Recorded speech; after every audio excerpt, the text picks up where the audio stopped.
നമസ്കാരം. ലോകകപ്പ് ഫുട്ബോളിൽ ഫ്രാൻസ് മൊറോക്കോ ക്വാർട്ടർ ഫൈനൽ മത്സരം. അതിൽ എംബാപ്പെ മൊറോക്കോക്കെതിരെ എടുത്ത് പാഴാക്കിയ ഒരു പെനാൽറ്റി. ഈ പെനാൽറ്റി കൊണ്ട് അർജന്റീനക്കാർക്ക് സൂര്യക്കേടായിരിക്കുകയാണത്രേ. എന്താണ് കാര്യം? ഈജിപ്ത് തോറ്റ പ്രീ ക്വാർട്ടറിലെ വിവാദത്തിൻ്റെ തുടർച്ചയായി അർജന്റീന ആരാധകർ ത്രിശങ്കു സ്വർഗത്തിൽ അകപ്പെട്ടിരിക്കുകയാണ്. ലോകകപ്പിൽ എന്ത് സംഭവിച്ചാലും അവരുടെ സയനിസ്റ്റ് ബുദ്ധിയാണ് അതിൻ്റെ പിന്നിൽ, എല്ലാത്തിനും കാരണം അതാണ് എന്ന മട്ടിലായി കാര്യങ്ങൾ. ഈ കൊച്ചു കേരളത്തിൽ പ്രത്യേകിച്ചും. കേരളത്തിൽ എന്ത് സംഭവിച്ചാലും അതിൽ പിണറായി വിജയൻ്റെ പങ്കുണ്ടാകാറുള്ളത് പോലെ തന്നെ ഒരു പ്രത്യേകതരം പരിപാടിയാണ്. ഞാൻ ഇത്രയും പറഞ്ഞത് ഫ്രാൻസ് മൊറോക്കോ ക്വാർട്ടർ ഫൈനലിലെ ആ പെനാൽറ്റിയുടെ പശ്ചാത്തലത്തിൽ രൂപപ്പെട്ട പുതിയ വിവാദത്തെ പറ്റിയാണ്. മൊറോക്കോക്കെതിരെ എംബാപ്പയ്ക്ക് അനുവദിച്ച പെനാൽറ്റി, അതിൽ റഫറി കളിച്ചു എന്നതാണ് പുതിയ വിവാദം. റഫറി ആണെങ്കിലോ അർജന്റീനക്കാരൻ ഫക്കുണ്ടോ ആയിരുന്നു. പോരെ പൂരം. വിവാദത്തിൽ കഴമ്പുണ്ടോ? പെനാൽറ്റിയിൽ എന്തെങ്കിലും പ്രശ്നമുണ്ടോ? നമുക്ക് വിശദമായി തന്നെ നോക്കാം. ഈജിപ്തിനെ തോൽപ്പിച്ചതിന് ശേഷം ഉയർന്നത് അർജന്റീനയ്ക്ക് വേണ്ടി സയനിസ്റ്റുകൾ കളിച്ചതാണെന്നും മുസ്ലിം രാഷ്ട്രമായതുകൊണ്ടാണ് തോൽപ്പിച്ചത് എന്നുമായിരുന്നു. ആ നറേറ്റീവ് കാര്യമായി തന്നെ കേരളത്തിലൊക്കെ ചെലവായി. അതിനായി റഫറി കളിച്ചു. എന്നാൽ മൊറോക്കോ എന്ന മുസ്ലിം രാഷ്ട്രത്തിനെതിരെ അർജന്റീന റഫറി കളിക്കുമോ എന്നതായിരുന്നു കളി തുടങ്ങും വരെ അർജന്റീന വിരുദ്ധർ ചോദിച്ചുകൊണ്ടിരുന്നത്. കാരണം ഫ്രാൻസ് മൊറോക്കോ മത്സരത്തിൻ്റെ കളി നിയന്ത്രിച്ചത് അർജന്റീന റഫറിമാരായിരുന്നു. അപ്പോൾ പിന്നെ അർജന്റീന ആരാധകരുടെ ഉറക്കം നഷ്ടപ്പെട്ടു. കളി കാണുന്നതിന് വേണ്ടിയിട്ടല്ല, എന്താവും കളി എന്ന് വിചാരിച്ചിട്ട്. മൊറോക്കോ എങ്ങനെ തോറ്റുപോയാൽ അവരുടെ തലയിലാവുമല്ലോ എന്ന്. എന്നാൽ ഇപ്പോൾ സംഗതി നേരെ ഉൾട്ടയായിരിക്കുകയാണ്, അട്ടിമറിഞ്ഞിരിക്കുകയാണ്. മൊറോക്കോക്കെതിരെ ഫ്രാൻസിന് ലഭിച്ച പെനാൽറ്റിയിൽ ഫ്രാൻസിന് അനുകൂലമായി ഗോൾ വീഴാതിരിക്കാൻ അർജന്റീന റഫറി മൊറോക്കോക്ക് വേണ്ടി കളിച്ചു എന്നതാണ് കളിയാനന്തര വിവാദം. ഫ്രാൻസ് 2 ഗോളിന് ജയിച്ച കളിയിൽ ഗോളൊന്നും വീഴാതെ പോയിക്കൊണ്ടിരിക്കെ മൊറോക്കോയുടെ ഫൗളിൽ ഫ്രാൻസിന് ലഭിച്ച പെനാൽറ്റി, അത് എന്താണെന്ന് ആദ്യം നോക്കാം. ആ പെനാൽറ്റി തുലക്കുന്നതിന് വേണ്ടിയിട്ട്, അതായത് ഫ്രാൻസ് തോക്കാൻ വേണ്ടിയിട്ട് റഫറി കളിച്ചു എന്നുള്ളതാണ് വിവാദം. ആദ്യ പകുതിയുടെ മധ്യത്തിൽ ഫ്രാൻസ് നടത്തിയ അതിവേഗ മുന്നേറ്റത്തിനിടയിലാണ് സംഭവം.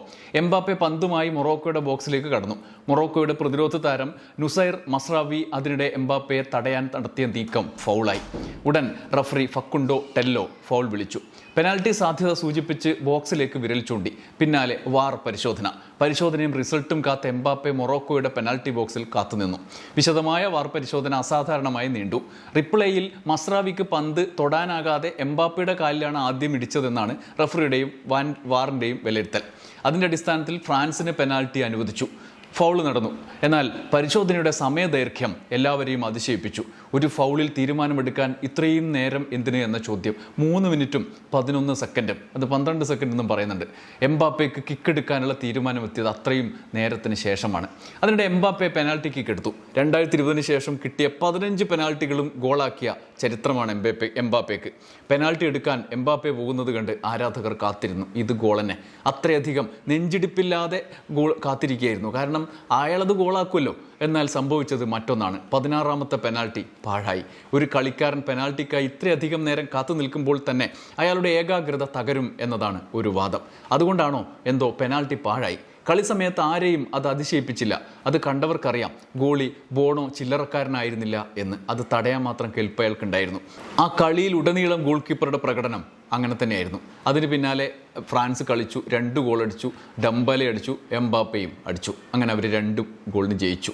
അതോടെ പാഴായ പെനാൽറ്റി നഷ്ടബോധം ഫ്രാൻസിനും ആരാധകർക്കും പോയി കാണും എന്നാണ് കരുതിയിരുന്നത്. എന്നാൽ സംഭവം അവിടം കൊണ്ടും നിന്നില്ല. സാധാരണ ഇത്തരം പരിശോധനകൾ 1 മിനിറ്റിനുള്ളിൽ പൂർത്തിയാകാറുണ്ടത്രേ. എന്നാൽ ഈ മത്സരത്തിൽ ഏകദേശം 3 മിനിറ്റ് 11 സെക്കൻഡ് എടുത്തു എന്നാണ് പറയുന്നത്. ഈ സമയത്ത് എന്തൊക്കെയാണ് നടന്നത്? റഫറിങ്ങിൽ നടന്ന പ്രോസസ്സ് എന്തൊക്കെയാണ് നമുക്ക് ആദ്യം നോക്കാം. എന്നിട്ട് ഈ വിവാദത്തിന് നിലനിൽപ്പുണ്ടോ എന്നുള്ളത് വിശദീകരിക്കാം. വാർ പരിശോധനയ്ക്കായി വിവിധ ക്യാമറ ആംഗിളുകൾ ചെക്ക് ചെയ്തു. ബിൽഡപ്പിൽ ഫൗൾ ഉണ്ടായിരുന്നോ എന്ന് പരിശോധിച്ചു. ഒടുവിൽ ഫൗളാണെന്ന് കണ്ടെത്തി പെനാൽറ്റി ഡിസൈഡ് ചെയ്തു. ഗ്രൗണ്ട് റഫറി മടങ്ങിയെത്തി. പന്ത് പെനാൽറ്റി സ്പോട്ടിൽ ശരിയായി വെച്ചിട്ടുണ്ടോ എന്ന് വീണ്ടും ഉറപ്പാക്കി. കളിക്കാരെ പലതവണ ബോക്സിന് പുറത്തേക്ക് മാറ്റി. അങ്ങനെ അതിനിടയിൽ 3.11 മിനിറ്റ് ചെലവായി.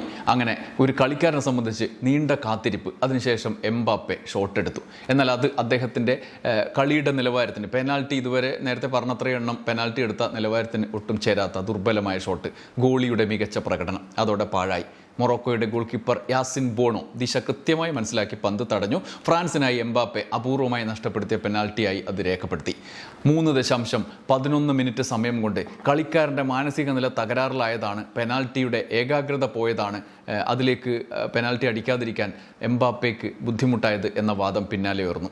വാദിക്കുന്നവർ പറയുന്നത് ഇത്രയും നീണ്ട കാത്തിരിപ്പ് പെനാൽറ്റി എടുക്കുന്ന താരത്തിൻ്റെ ഏകാഗ്രത തർക്കം എന്നല്ല തന്നെയാണ്.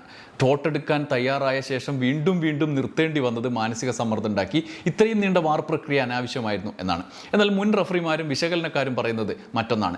വാർ ജോലി ശരിയായ തീരുമാനം ഉറപ്പാക്കുക എന്നുള്ളതാണ്. തീരുമാനം കൃത്യമാണെങ്കിൽ കുറച്ച് അധിക സമയം എടുക്കും, അത് എടുത്താലും കുഴപ്പമില്ല. മസ്രാവി ആദ്യം പന്തിൽ തൊട്ടിട്ടില്ലെന്നും എംബാപ്പയെ തന്നെയാണ് തടഞ്ഞതെന്നും അവർ പിന്നീട് വിലയിരുത്തി. അതുകൊണ്ട് പെനാൽറ്റി നൽകി. നിയമപരമായി ശരിയായ തീരുമാനമായിരുന്നു. സമയം അവിടെ ഒരു പ്രശ്നമല്ല. അതൊന്നും ആയിരുന്നില്ല പക്ഷേ യഥാർത്ഥ വിവാദം.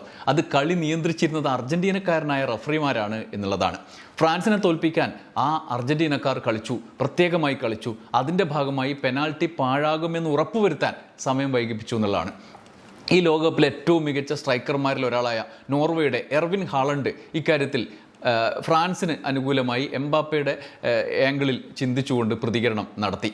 അതോടെ അർജന്റീന വിരുദ്ധർ ഒന്നാകെ അത് ഏറ്റെടുത്തു. റഫറിയുടെ ഭാഗത്തു നിന്ന് അനാവശ്യ കാലതാമസമുണ്ടായി എന്നായിരുന്നു ഹാളണ്ടിൻ്റെ പ്രതികരണം. എന്നാൽ പ്രതികരണം വിവാദമായതോടെ ഹാളണ്ട് അത് ഡിലീറ്റ് ചെയ്തു. രണ്ട് ആംഗിളിലാണ് സമയദൈർഘ്യം പെനാൽറ്റി പ്രതികൂലമായി ബാധിക്കുക എന്നാണ് കളി എഴുത്തുകാരും കളിക്കാരും ഒക്കെ പറയുന്നത്. ഒന്നാമത്തേത്, കിക്കെടുക്കുന്ന ആളുടെ മാനസിക നില.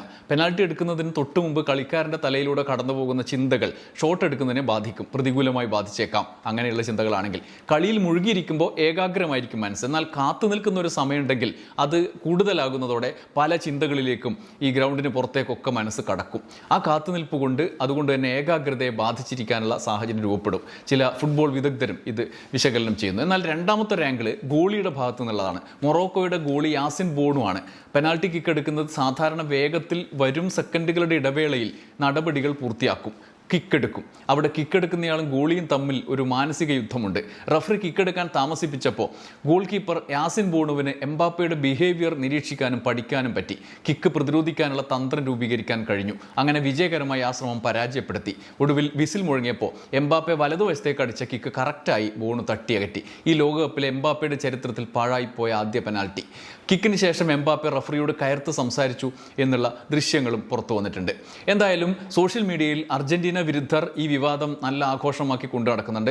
അവരുടെ വാദം ഫ്രാൻസിന്റെ മത്സരത്തിൽ അർജന്റീന റഫറിമാരെയും വാർ ഒഫീഷ്യൽസിനെയും ആസൂത്രിതമായി നിയമിച്ചു എന്നും ഗോൾ വേട്ടയിൽ മെസ്സിക്കൊപ്പം എത്താനുള്ള എംബാപ്പയുടെ നീക്കം തടയാനുള്ള ശ്രമമാണ് നടന്നത് എന്നുമാണ്.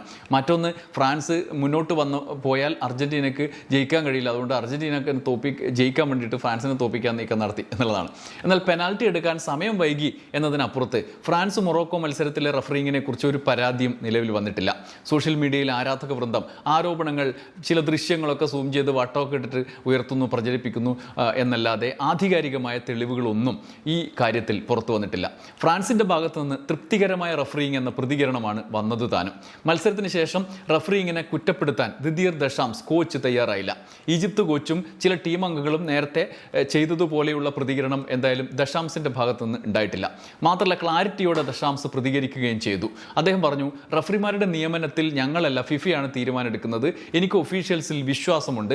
മത്സരത്തിൽ തർക്കങ്ങൾ സാധാരണയാണ്, പക്ഷേ ഞങ്ങളുടെ കളി മൊറോക്കോയുമായിട്ടായിരുന്നു, റഫറിയുമായിട്ടല്ല.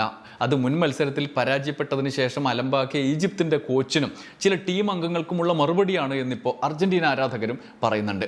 ആത്യന്തികമായി വിവാദം മാത്രം നിലനിൽക്കുകയാണ്. ആസൂത്രിതമായാലും അല്ലെങ്കിലും പെനാൽറ്റി കിക്കിന് കാലതാമസം വന്നു എന്നത് ഒരു വസ്തുതയാണ്. അതിൽ ചില സമയത്തുണ്ടാകാറുള്ള വിശദ പരിശോധനകൾ അത്തരം കാലതാമസത്തിന് കാരണമാകാറുണ്ട് എന്ന വാദമാണ് ഫിഫയെ ഉദ്ധരിച്ച് മാധ്യമങ്ങൾ റിപ്പോർട്ട് ചെയ്യുന്നത്. അത് സ്വീകരിക്കുക എന്നതിനപ്പുറത്ത് ഫ്രാൻസിനെ തോൽപ്പിക്കാൻ റഫറി ഫക്കുണ്ടോ ടെല്ലോയും ഒഫീഷ്യൽസും മനഃപൂർവ്വം റഫറിങ് നടത്തി എന്ന വാദം പ്രാഥമികമായി തന്നെ നിലനിൽക്കില്ല, തെളിവുകളില്ല, വിവാദം മാത്രമാണ്. എന്തായാലും അർജന്റീന ആരാധകർക്ക് ഒരു കാര്യത്തിൽ ആശ്വസിക്കാം. സയനിസ്റ്റുകൾ എന്ന വിളി ഈജിപ്തിൻ്റെ തോൽവിക്ക് ശേഷം കിട്ടി. ക്വാർട്ടർ തുടങ്ങും മുമ്പ് മൊറോക്കോ എങ്ങാനും തോറ്റാൽ അർജന്റീനിയൻ റഫറിമാരാണ് എന്ന ആക്ഷേപത്തിൻ്റെ തുടർച്ചയായിട്ട് ആ വിളി കൂടുതൽ സ്ട്രോങ് ആവുമല്ലോ എന്നുള്ള പ്രശ്നം അവരുടെ മുമ്പിൽ ഉണ്ടായിരുന്നു. കാരണം ഇത് മുസ്ലിം രാഷ്ട്രമാണല്ലോ. എന്തായാലും കളി കഴിഞ്ഞപ്പോൾ സംഗതി നേരെ തിരിഞ്ഞിരിക്കുകയാണ്. ഫ്രാൻസിനെ തോൽപ്പിക്കാനാണ് ശ്രമിച്ചത്, പെനാൽറ്റി അലമ്പാക്കിയത് അതിൻ്റെ തുടക്കമായിരുന്നു എന്നായി. മൊറോക്കോയെ തോൽപ്പിക്കാൻ നോക്കി എന്നുള്ളത് എങ്കിലും അവിടെ നിലനിൽക്കില്ല എന്നുള്ളത് അവർക്കൊരു ആശ്വാസമാവും. അതിൻ്റെ ഒരു ആശ്വാസം അർജന്റീന ആരാധകർക്ക് കിട്ടുകയും ചെയ്യും. ബാക്കി വരുന്നിടത്ത് വെച്ച് നേരിട്ടുകൊള്ളുക. ഇതാ പറയുന്നത്, അർജന്റീനയ്ക്ക് ജയിച്ചാൽ മാത്രം പോരാ, ജയിച്ചു എന്ന് ബോധ്യപ്പെടുത്തിക്കൊണ്ടേയിരിക്കുന്ന പണി ആരാധകർ ഏറ്റെടുക്കുകയും വേണ്ടി വരും എന്ന്. നന്ദി, നമസ്കാരം.